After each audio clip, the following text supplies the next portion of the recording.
Bienvenue dans Étant donné, le podcast des acteurs de la data, avec NetMedia, un podcast produit par Splunk, la plateforme qui transforme les données en action. À quoi ressemblera le monde de la data d'ici à 5 ans ? Cette année encore, nous avons posé la question à chacun des invités de ce podcast. Allons-nous vers une data mieux comprise, mieux valorisée, plus régulée, plus propre, démocratisée ? Voici le tour d'horizon des visions à 5 ans de nos invités. Et pour débuter, il semble que les entreprises pourraient rapidement devenir plus matures dans leurs approches de la data. L'avenir de la data d'ici 5 ans, pour moi, je le vois radieux. Christophe Bonnefou, BNP Paribas Factoring. Les conditions de la transformation data sont réunies. Les entreprises investissent dans les plateformes pour faciliter l'accès aux données. Les collaborateurs prennent peu à peu conscience de leur rôle et sont de plus en plus acteurs pour définir, gouverner et rendre utiles ces données.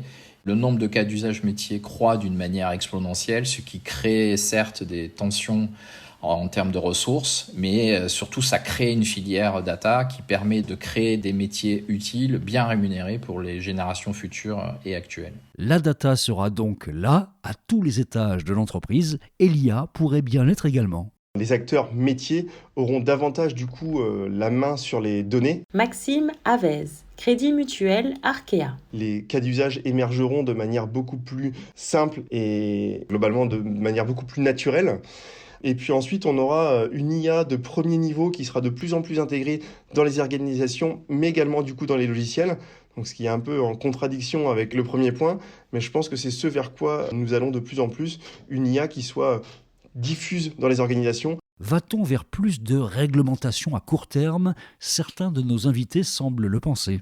Je la vois mieux intégrée dans toutes les entreprises. Audrey Ravenot, SNCF Voyageurs. Et l'impact de l'intégration de nos processus dans les processus d'entreprise doit y contribuer. Et puis, je la vois aussi en forte corrélation avec toutes les initiatives de la Commission européenne, notamment, et du gouvernement sur les projets de réglementation data qui vont forcément conduire les entreprises à améliorer et renforcer leurs initiatives autour de la donnée. Plus de cadre légal, mais aussi, et ce sera peut-être en partie lié, plus de prise en charge environnementale. Mais moi, je vois plusieurs pistes qui vont probablement se mélanger. Jérôme Dubreuil, Decathlon. Le fait que les utilisateurs vont être de plus en plus dépendants des expériences offertes grâce à la data, parce que ce sont des expériences qui sont de plus en plus customisées, de plus en plus pertinentes, intéressantes. On voit très facilement une augmentation des régulations, donc ça va complexifier un petit peu les choses. Il y a aussi un autre axe qui va venir interagir là-dedans, c'est la sensibilisation à l'empreinte écologique de la data, le stockage, le processing, le transfert de données. L'empreinte écologique va-t-elle de plus en plus alimenter les échanges dans les COMEX ? C'est difficile évidemment de se prononcer, mais... Laure Lucchesi, Etalab. Il me semble que le sujet de l'impact écologique du numérique et de l'utilisation des données sera un enjeu majeur dès aujourd'hui, mais probablement pour les 5 ans à venir. Impact pour les données, mais aussi pour le code. Les algorithmes sur lesquels on travaillera d'ici à 5 ans pour les lunettes connectées concerneront les enjeux autour du respect des données de l'individu. Aurélie Lequin, Essilor Luxottica. Mais également, on va dire, une éco-responsabilité avec des algorithmes toujours plus green. Et voici qu'arrive le grand mot, démocratisation. Je vois 3 grandes accélérations sur les 5 prochaines années. Sébastien Rosanès, Carrefour. L'IA et le ML pour tous et surtout l'IA et le ML par tous. La seconde, le fast data. L'idée, c'est de pouvoir faire du traitement en temps réel, analytique. La troisième, c'est la démocratisation et la décentralisation de la data.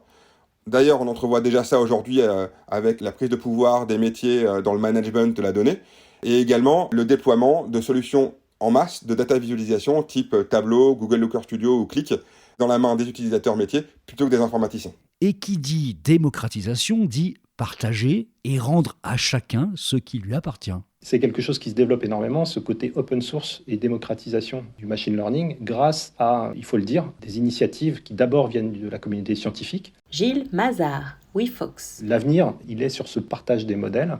Et ensuite, les entreprises vont utiliser ces modèles génériques pour les spécialiser dans leur domaine. Donc cette démocratisation, elle est clé dans la progression du machine learning. Et je fais le pari qu'effectivement, elle continuera. On se battra dans l'industrie du machine learning pour que ce côté open source continue, ce qui vient évidemment avec des contraintes, et c'est important de le noter, autour du droit d'auteur. Et si, au-delà de la propriété des modèles, les utilisateurs, c'est-à-dire vous et moi, reprenions la main sur nos datas ? En fait, ce n'est pas les données qui vont aller vers les entreprises pour obtenir des services. Mathias Euler, Française des Jeux. C'est les services des entreprises qui vont aller vers les utilisateurs et les données des utilisateurs pour proposer leurs services. Dit autrement, je pense que l'utilisateur qui détient les données va les garder dans son coffre-fort. Et en fait, on va devenir tous propriétaires de nos propres données.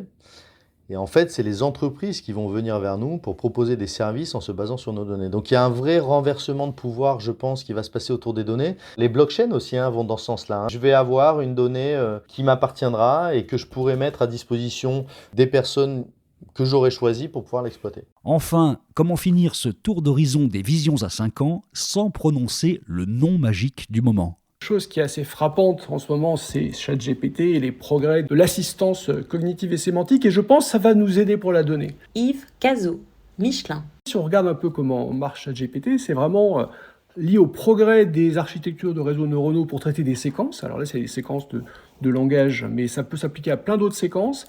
Et dans notre monde à nous de manufacturing et de procédés, on peut penser qu'on va bénéficier de ces mêmes progrès, que la façon dont on pilotera nos opérations et nos recettes de fabrication, le deep learning va nous permettre d'aller beaucoup plus loin. Donc je m'attends à un pilotage assisté super intelligent des opérations grâce aux prochaines générations d'architecture neuronale. C'était un numéro spécial d'Étant donné, le podcast des acteurs de la data, un podcast produit par Splunk, la plateforme qui transforme les données en action. Merci à Audrey Williard de Splunk pour la production, l'écriture et l'accompagnement éditorial de ce podcast. L'intégralité des interviews des personnalités françaises dont vous venez d'entendre des extraits est disponible sur les principales plateformes de podcast. N'hésitez pas à aller y jeter une oreille parce que cette deuxième saison était toujours aussi passionnante. À bientôt. Retrouvez tous les épisodes de Étant donné sur vos plateformes de podcast préférées. Et pour plus d'histoires autour des enjeux de la data, rendez-vous sur le site de Splunk, SPLUNK. À bientôt.